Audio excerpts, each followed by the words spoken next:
Hello student, welcome to my YouTube channel. Today we are doing part 3 of chapter number 3, that is Nazism and the rise of Hitler.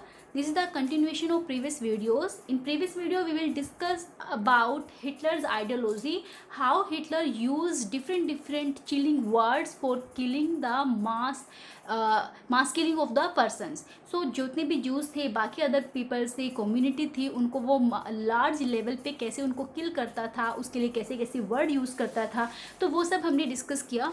In this video we will discuss about ordinary people and the crime against humanity. तो जो ordinary people थे उन लोगों ने कैसे behave किया, वो लोग क्या सोचते थे, वो क्या करते थे, क्या कभी उन्होंने हिटलर के अगेंस्ट जो है आवाज़ उठाई.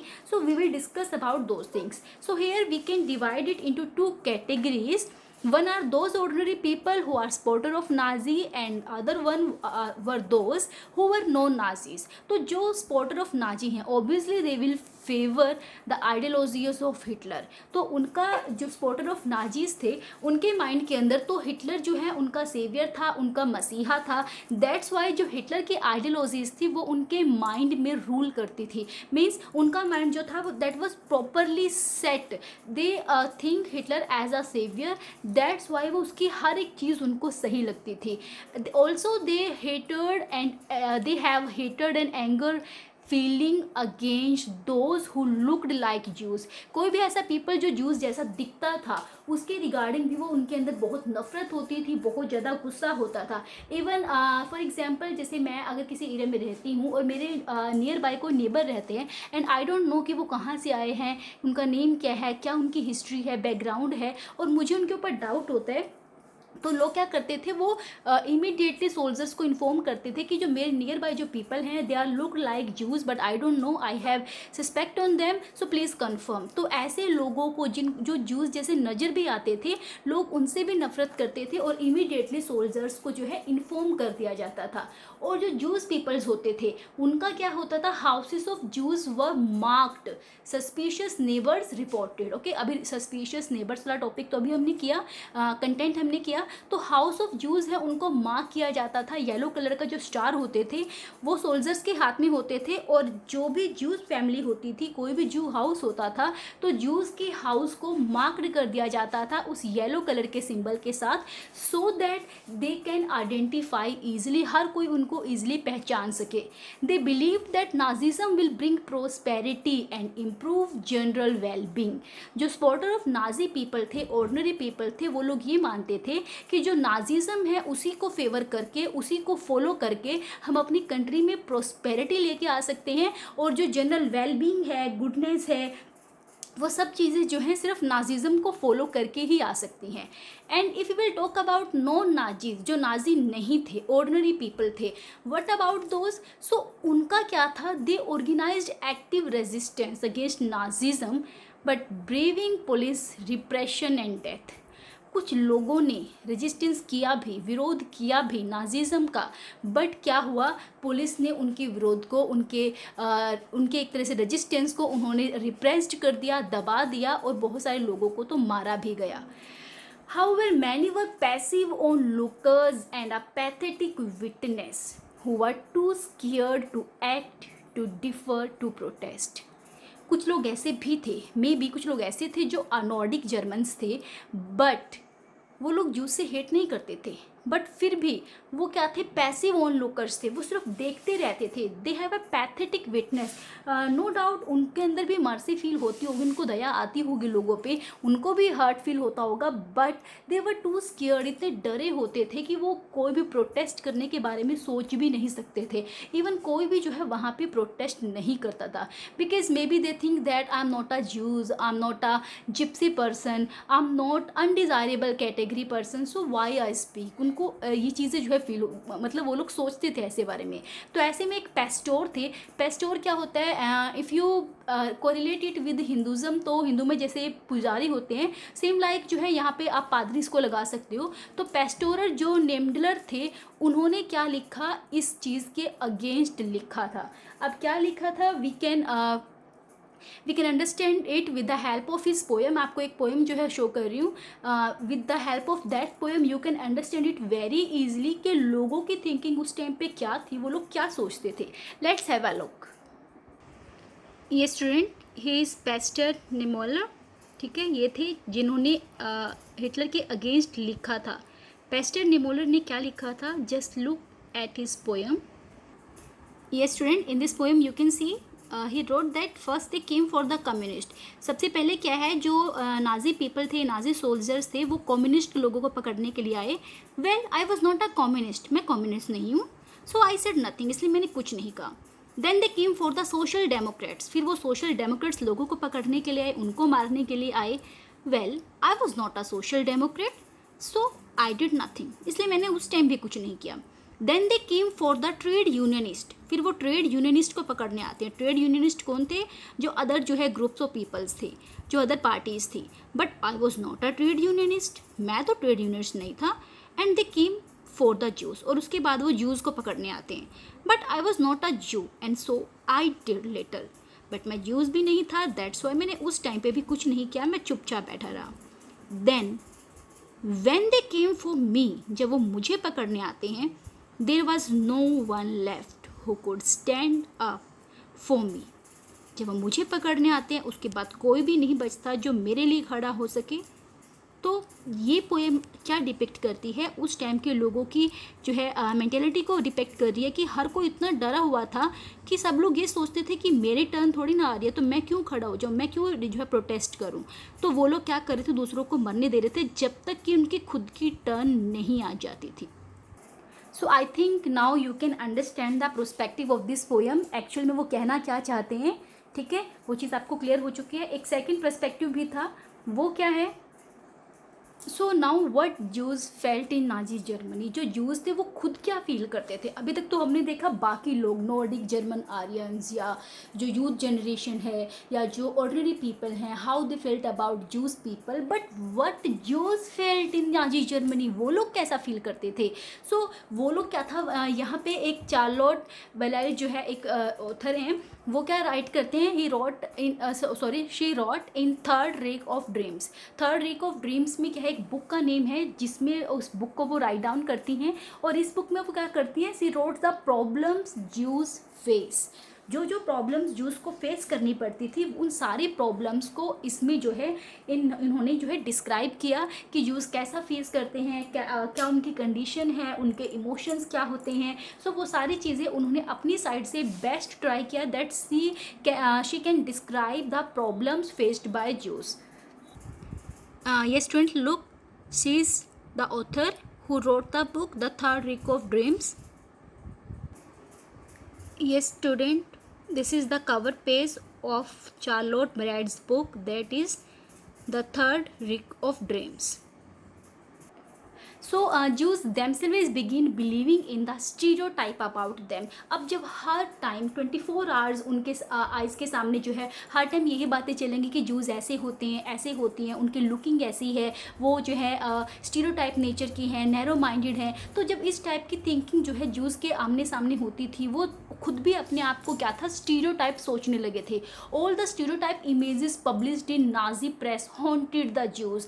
उनकी होक्ड नोज जो है उनकी शो होती थी, ब्लैक हेयर जो है इमेजेस में शो किए जाते थे, आईज, जूस जो है looks and the body movements, मतलब ये सारी चीज़ें जो है प्रेस में, इमेजेस में ऐसा उनको रिप्रेजेंट किया जाता था कि जो जूस पीपल है ना, वो अपने बारे में यही सब चीज़ें जो है इमेजिन करने लगे थे। ठीक है, like I will tell you a story. एक बार क्या होता है, एक लॉयन का जो किड होता है, लायन का जो बच्चा होता है, वो किसी शिप का जो हर्ड्स होते हैं, भेड़ों का झुंड होता है, उसमें वो बाय मिस्टेक चला जाता है और वो वहीं पे रहने लगता है। तो अब वो जब उस भेड़ के झुंड में रहता है, तो वो क्या होता है, वो अपने आप को वो ही इमेजिन करने लगता है कि वो भी उन्हीं की तरह है, क्योंकि वो हर टाइम उन्हीं के बीच में रहता है। तो please don't correlate with that कि यहाँ पे शिप कौन है और लॉयन कौन है। मेन बेसिक जो है मेरा लॉजिक क्या है यहाँ पे कहने का, कि जो पर्सन जैसे सराउंडिंग में, जैसे इन्वायरमेंट में रहता है, उसका जो माइंड सेटअप है, उसकी थिंकिंग है, उसकी इमेजिनेशन, वो सारी चीज़ें वैसी ही होना शुरू हो जाती हैं। सो जूस डाइड मैनी डेथ्स। देखिए, लुक एट दिस स्टेटमेंट, ये बहुत डीप मीनिंग जो है इम्पैक्ट छोड़ के जाती है line. Jews died many deaths even before they reached the gas chambers. Gas chamber में तो नो डाउट उनको डेथ मिलती थी, बट गैस चैम्बर जाने से पहले भी वो बहुत सारी बार मरते थे. वाई? बिकॉज उनके सामने जो हर टाइम जो है जो स्टीरियोटाइप, जो इमेजेस उनकी रिप्रेजेंट की जाती थी, जूस ऐसे ही हैं, तो दैट्स वाई वो क्या था, वो सारी चीज़ें उनको अंदर से बहुत हर्ट करती थी और वो सच में सोचते थे क्या हम ऐसे ही हैं. उनकी इमेजिनेशन भी ऐसी होना स्टार्ट हो गई थी. तो दैट्स वाई वो गैस चैम्बर जाने से पहले बहुत बार मरते थे, बहुत सारी डेथ्स उनको फेस करनी पड़ती थी. Yes, student, this is our last theory topic of this chapter, knowledge about the Holocaust, and it's an important question. Just look at this. Holocaust क्या है? Holocaust क्या है? It's just an record, okay? ये record था. अभी आप जो कुछ भी पढ़ रहे हैं हिटलर के बारे में, जो भी चीज़ें हमने स्टडी की, ज्यूज़ के साथ उसने क्या किया, यूथ जनरेशन के साथ क्या किया, फीमेल्स के साथ उसकी क्या आइडियोलॉजीज थी, ये सब हम क्यों पढ़ रहे हैं? Just because of the Holocaust. अब आप लोगों के माइंड में एक क्वेश्चन होगा, मैम हम पढ़ क्यों रहे हैं? Why? Because we have a part of history है. अभी 60-70 ईयर्स बिफोर की तो बात है, तो एटलीस्ट हमारे पास हर एक चीज़ का रिकॉर्ड होता है, तो इसका भी रिकॉर्ड होगा. ऑफ कोर्स हमारे पास रिकॉर्ड है, that's why we are studying it. But वो रिकॉर्ड क्यों है? Because of Holocaust. होलोकॉस्ट की वजह से क्या हुआ था? Just look at the story. Holocaust क्या है? Record of genocide of the Jews during second world war. Second world war के टाइम पे जूज को जो मास किलिंग जूज की हुई थी, जेनोसाइड क्या होता है? लार्ज नंबर पे जो है लोगों को जो मारा गया था, उसके रिकॉर्ड को हम क्या बोलते हैं? होलोकॉस्ट बोलते हैं. So most of the information about Nazi practice came after second world war. Second world war के बाद ही हमारे पास ये सारी इन्फॉर्मेशन आई थी जो भी नाजी लोगों ने हिटलर के टाइम पे जर्मनी में किया था. अब आपके माइंड में क्वेश्चन होगा, सेकेंड वर्ल्ड वॉर के बाद ही क्यों आई थी, फर्स्ट वर्ल्ड वॉर के टाइम पे क्यों नहीं आई थी? बिकॉज फर्स्ट वर्ल्ड वॉर के बाद तो हिटलर था ना. सेकेंड वर्ल्ड वॉर से पहले भी हिटलर था, बट सेकेंड वर्ल्ड वॉर के एंड होने से पहले उसने सुसाइड कर लिया था. दैट्स वाई उसके बाद हिटलर नहीं था. तो जितने जो नाजी लोग थे उनकी पॉलिसीज इतनी हार्ड, इतनी स्ट्रॉन्ग, इतनी हार्श होती थी कि कोई भी दूसरा ऑर्डिनरी पीपल जो है वहाँ से कोई इन्फॉर्मेशन लीक कर ही नहीं सकता था. That's why second world war से पहले जब हिटलर सुसाइड कर लेता है तो उसकी डेथ के बाद ये सारी इन्फॉर्मेशन जो है नाजीज ने जो किया वो सब कुछ सामने आता है. Jews wanted the world to remember the atrocities and sufferings they had induced during the Nazi killing operations. Actual में जितने भी जूस पीपल्स थे ना, वो लोगों को बताना चाहते थे, वर्ल्ड को बताना चाहते थे कि कैसी कैसी सफरिंग्स उन्होंने फेस की हैं, कितने लार्ज नंबर पे जो किलिंग ऑपरेशंस हैं नाजी लोगों ने जो किए हैं जूस के साथ, वो उन्होंने फेस की है, वो सब कुछ बताना चाहते थे. इवन उस टाइम पे ये भी सुनने को मिलता है कि कुछ जो प्रिजनर्स थे वो ऐसे थे जो ये चाहते थे कि सेकेंड वर्ल्ड वॉर एंड होने के बाद जस्ट हाफ एन आवर जो है हमें जो है अलाइव छोड़ दिया जाए, जिंदा छोड़ दिया जाए, so that we can tell the world all the operations, all the practices done by the Nazi people. वो सिर्फ उनको बताना चाहते थे, क्योंकि अगर वो उनको नहीं बताएंगे तो वर्ल्ड को कभी पता ही नहीं चलता कि हिटलर ने क्या क्या किया था. सो indomitable spirit to bear witness and to preserve the documents can be seen among many Jews, and when the war seemed to lost, Nazi leaders try to destroy all evidence. जैसे ही war ख़त्म होने वाला होता है, Nazi leader बहुत try करते हैं कि वो सारे रिकॉर्ड्स को जो है वहाँ से सारे रिकॉर्ड्स को बर्न कर दे, उनको ख़त्म कर दे, बट वो पूरी तरह सक्सेसफुल नहीं हो पाए थे. वाई? बिकॉज कुछ जूस पीपल ऐसे थे जिन्होंने उन रिकॉर्ड्स को प्रिजर्व करके रखा था, beneath ऑफ द अर्थ उनको दबा के रखा था. एक उस टाइम पे वो होते थे जो मिल्क टैंकर्स होते थे, बड़े बड़े टैंकर्स होते थे, उसमें जो है उन्होंने उन सबको डाल के रखा जिससे कि वो रिकॉर्ड्स जो थे वो बच गए थे. So records such as diaries, notebooks and archives were carrying the crisis of Jews. सब चीज़ों का रिकॉर्ड जो है ना इन सब चीज़ों में है. And what we are studying today, that is just only you can say the one part of Hitler's practices done by him. वो सिर्फ वन पार्टी है, बहुत सारी ऐसी चीज़ें होंगी जो हमें आज भी नहीं पता है. जो रिकॉर्ड हमें होलोकॉस्ट से मिले हैं सिर्फ वही इन्फॉर्मेशन हमारे पास है, वही चीज़ें हमारे पास हैं. मे भी पता नहीं कितनी चीज़ें ऐसी हैं जो लॉस्ट हो चुकी हैं या जो हमारे सामने कभी आई भी नहीं है.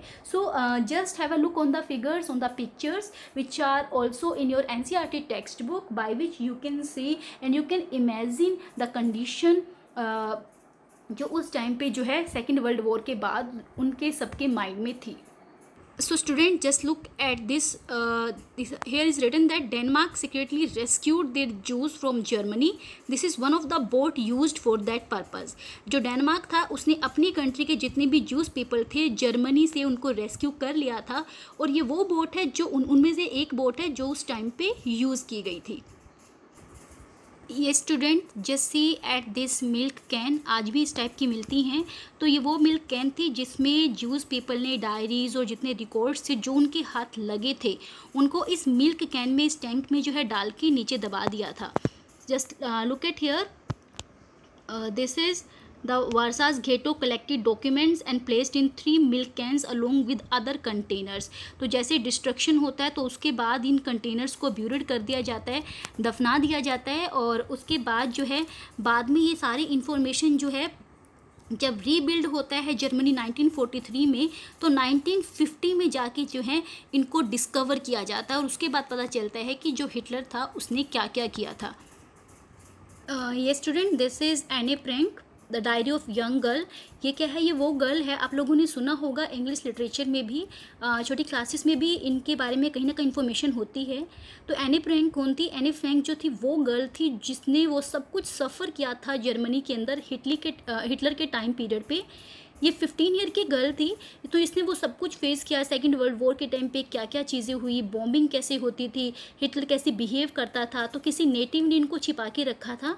बाद में इनकी डेथ हो जाती है, बट ये जो क्या था, सारी इन्फॉर्मेशन, सारी सफरिंग्स जो है वो डायरी में नोट करके रखती थी. बाद में वो डायरी में भी किसी और पर्सन के हाथ में आई हो, और बाद में जो है वो सारी इन्फॉर्मेशन लोगों के मतलब बाकी वर्ल्ड तक जो है वो सारी इन्फॉर्मेशन पहुँचती है. So student, this is overall the crack of your chapter, and now your chapter is completed. Hopefully आपको सभी कंटेंट, सभी टॉपिक्स जो हैं वो अच्छे से क्लियर हो गए हों. Hope for the best, and if you still have any problem, so you can contact with your teachers and can cover your queries with the help of textbook also and with the help of your teachers also. So student, keep learning and keep focusing on your NCERT. Soon I will post some questions also regarding this chapter which are most important topics. So students, keep learning. Goodbye. Have a nice day. Thank you so much.